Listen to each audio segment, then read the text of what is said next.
Hello viewers, I am A. Hasina Bibi, Assistant Professor, Computer Science and Engineering Department, Rohini College of Engineering and Technology. This video presentation is for the subject Database Management Systems. And now let us see the topic Schedules and Serializability from the third unit. The third unit is about the transaction management. Before entering into the topic, we can see the objectives of studying this topic. To understand about the transaction schedules and to analyze the transaction serializability. First, let us see about a schedule. Schedule is a sequence of instructions that specify the chronological order in which instructions of concurrent transactions are executed. A schedule for a set of transactions must consist of all instructions of those transactions. A schedule must preserve the order in which the instructions appear in each individual transaction. Now let us see about a serial schedule. It is a schedule in which transactions are aligned in such a way that one transaction is executed first. When the first transaction completes its cycle, then the next transaction is executed. Transactions are ordered one after another. This type of schedule is called as serial schedule, as transactions are executed in a serial manner. Now let us see about one schedule. Let T1 be the transaction which transfers amount 50 from account A to B, and T2 is another one transaction which transfers 10% of the amount of A from A to B. A serial schedule is there in which T1 is followed by T2. Now all of you look at the diagram. T1 is having set of instructions. At first, read of A. Read of A is to read the account information of A from the database. Then A equal to A minus 50, which is to reduce the amount 50 from the previous balance of A. Write of A. Write of A means this new updated value will be updated into the database. Then read of B. Read of B means reading the value of the account B from the database. Next, B equal to B plus 50. Amount 50 is added to the value of previous value of B. Next, write of B instruction will update the B's value to the database. In the transaction 2 is doing the operations like read of A, reading the account value of A, temp equal to A star 0.1. So here A star 0.1 means 10% of the amount present in A is calculated, and this amount is stored into the variable temp.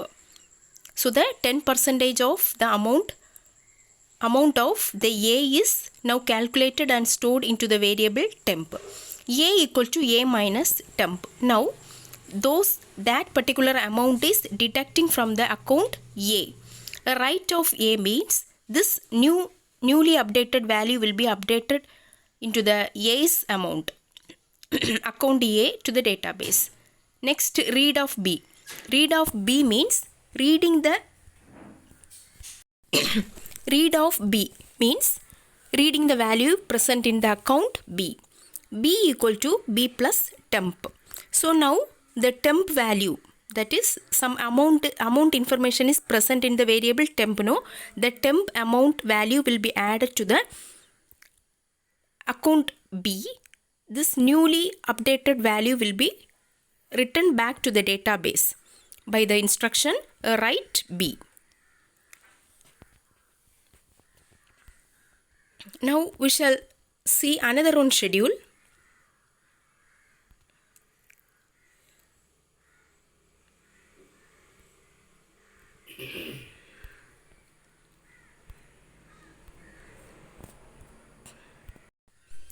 Schedule 2, a serial schedule where T2 is followed by T1. So in this schedule, T2 is executed first.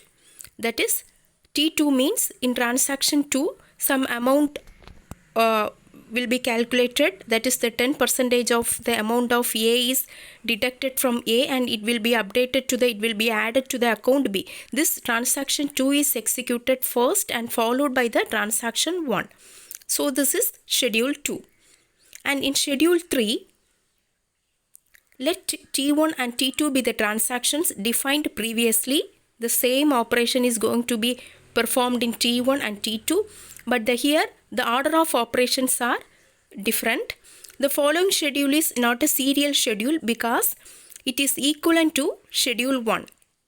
So at first T1 is doing the operations like it is reading A and deducting amount 50 from A, then writing the database, writing the account information to the database. Then T2 is executing. T2 is doing the operations like reading the account information of A and 10% of the amount of A is calculated and it will be deducted from A, and also the A is updated. The new amount is updated to A. Then after that T1 is continuing its operation by reading B.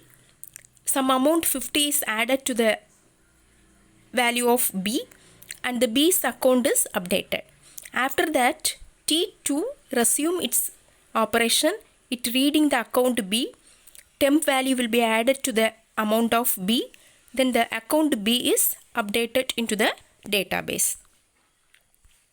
Next, another one schedule is there for the same two transactions T1 and T2. This concurrent schedule does not preserve the value of A plus B because at first the transaction T1 is deducting the amount 50 from A, but it is not updated. At the same time, after that T2 starts its execution. It is reading A. Since T1 is not updated its deducted amount, so once T2 is reading A, the original initial value of A will be retrieved and the 10% of amount A will be calculated and it will be deducted from A, and now the new value of the A will be updated and the transaction T2 is reading the account B. After that transaction 1 resumes and it is writing the, now only it is writing the A's amount, the A's value to the database, then it reading the account value B, then adding some amount 50 to the account value B, then writing the account information B to the database. So after that T2 is doing another one updation, that is it is adding the amount present in the temp variable to the account B and writing the account, updating the newly updated value of the B to the database. So next we shall see the topic serializability. When multiple transactions are running concurrently, then there is a possibility that the database may be left in an inconsistent state. So serializability is a concept that helps us to check which schedules are serializable. A serializable schedule is that one that always leaves the database in consistent state. So the serializability is the classical concurrency scheme. It ensures that a schedule for executing concurrent transactions are equivalent to one that executes the transaction serially in some order. Serializable schedule. If a schedule is equivalent to some serial schedule, then that schedule is called as serializable schedule. Now let us consider a schedule S. So the S is doing the following operation, that is it is reading A after updation, reading B before updation. So all of you look at the diagram. T1 is the transaction which is writing A, writing the account A. After that it is writing the account B after some time instant. But transaction T2 is reading account A, after that reading the account B.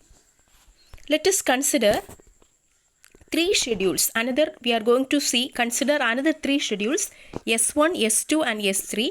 We have to check whether they are serializable with S or not. S is the previous schedule we have seen this in this diagram. And now we are going to see schedule S1. It is at the top of this diagram. So in S1, T1 is writing account A, after that writing the account B.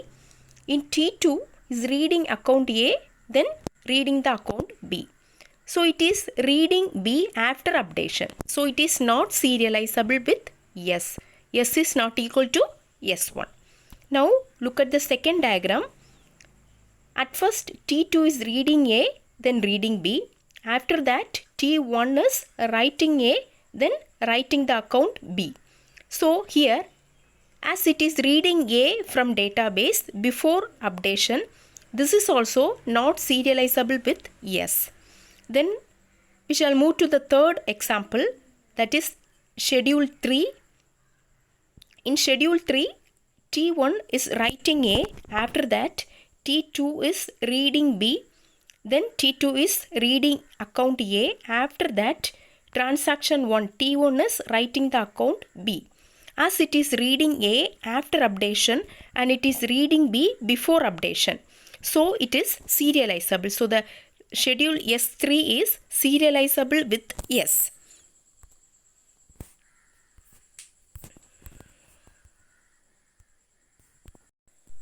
Next we can see the topic types of serializability.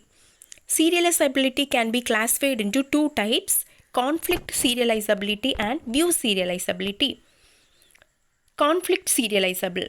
Any given concurrent schedule is said to be conflict serializable if and only if it is conflict equivalent to one of the possible serial schedule. Two schedules would be conflicting if they have the following properties. Both belong to separate transactions. Both accesses the same data item. At least one of them is write operation. So, if two transaction is there, means if both transaction is accessing the same data item at the same time, if any one of them is performing the write operation, means then we can say the two transactions are conflict serializable. Let us consider the transactions Ij and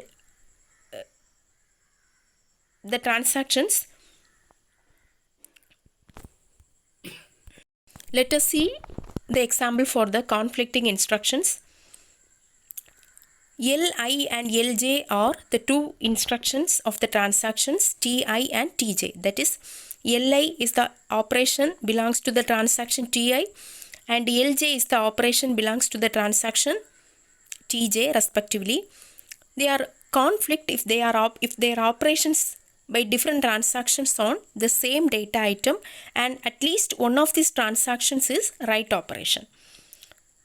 So the first point says first operation is reading the data item Q and the second transaction is reading the same data item Q. Both are reading the same data item, but so there will not be any conflict occurs. But in the second step, first operation is reading the data item Q and the second operation, that is the operation of the transaction 2, the transaction Tj is writing the same data item Q. Okay, so there may be the conflict. In the third set of instructions shows that the operation of the transaction Ti is writing the data item Q. At the same time, the operation Lj, the operation of the transaction Tj is reading the same data item Q. At the same time, the Q is reading by one transaction and writing by another one transaction. So there will be the conflict. And the fourth step of operations also showing that one transaction is writing the data item Q, another one transaction is also writing the data item Q. So there will be the possibility of conflicting. So the second, third, fourth operations leads to conflict. So two schedules having multiple transactions with conflicting operations are said to be conflict equivalent if and only if both the schedules contains the same set of transactions. The order of conflicting pairs of operation is maintained in both the schedules. So if a schedule S can be transformed into a schedule S dash by a series of swaps of non-conflicting instructions, then we can say that S and S dash are conflict equivalent. So we say that a schedule is conflict serializable if it is conflict equivalent to a serial schedule. So we can see on schedule 3 can be transformed into schedule 6, a serial schedule where T2 follows T1 by series of swaps of non-conflicting instructions. Therefore, schedule 3 is conflict serializable. So now we can see schedule 3 is there and schedule 6 is there. In schedule 3, transaction 1 is reading and writing A. Then the transaction 2 is reading A, doing the same set of operations. But in schedule 6, transaction 1 first reading and writing A, after that reading and writing B. So the operations are performed in another one order. So by looking at the both schedules, schedule 3 can be transformed into schedule 6. So both schedules can be conflict serializable. Then view serializable. Any given concurrent schedule is said to be view serializable if and only if it is view equivalent to one of the possible serial schedule. Let S and S dash be two schedules with the same set of transactions. S and S dash are view equivalent if the following three conditions are met for each data item Q. If in schedule S, transaction Ti reads the initial value of Q, then the schedule S dash also transaction Ti must read the initial value of Q. If in schedule S, transaction Ti executes read of Q and that value was produced by the transaction Tj, then in schedule S dash also transaction Ti must read the value of Q that was produced by the same write operation of transaction Tj. The transaction that performs the final write of Q operation in schedule S must also perform the final write of Q operation in schedule S dash. So the same view serializability is shown in the diagram. The transaction 2 is reading X. In the right hand side also the transaction T2 is reading X. Transaction T3 is reading X, after that writing X, which is the same order is also performed in the right hand side operation. So both schedules are view serializable. And we can see the possible university questions. Describe about the testing of serializability. The same question is asked in another type, that is describe the concept of serializability with suitable example. So both questions are same. We have to show some example schedules and we have to show whether the schedules are serializable. Thank you.